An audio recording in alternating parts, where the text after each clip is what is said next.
the next point we're going to move on to is 12 and 13 personnel. That's one running back, two tight ends. That's 12. One running back, three tight ends is 13. Take us through what we're going to see here.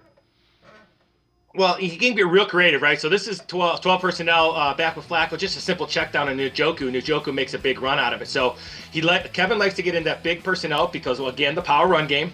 So his is third down and one, big play. And that has to do with because it was third and one, and the Browns had 13 personnel in the game with an extra tackle in the game. And the reason these clips are so good and why Browns fans should be excited, and I always tell everybody, don't lose the games before you play them. Be excited, especially early on, right?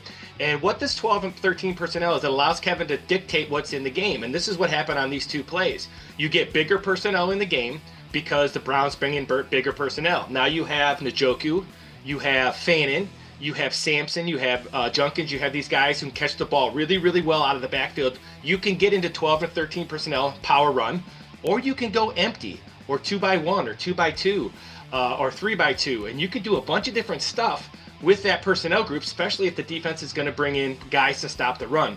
So this is a great look at what happens when the defense thinks you are going to run the ball. Everybody came up to stop the run, including that corner.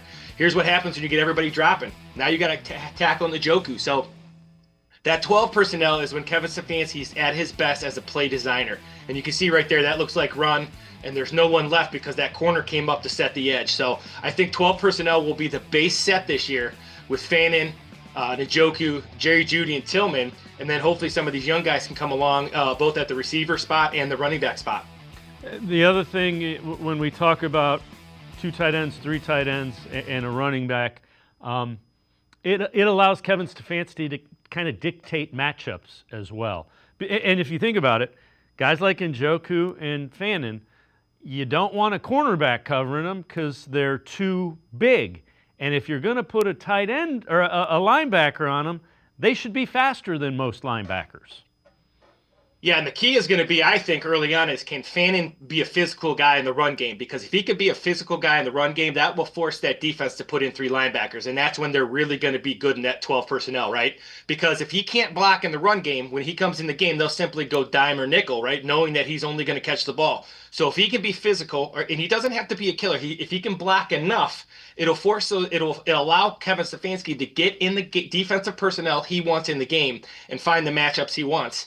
You could do a lot of different things, a lot of different formations, a lot of different personnel groups, but that 12 personnel will be the base this year because of the talent at the tight end and because they need to protect that defense and get that power run game going and recreate that identity that made them successful a couple years ago. So out of that formation, one running back, how big of an advantage is it in that offense for Kevin Stefanski that running back is a threat in the passing game like Judkins and Sampson should be?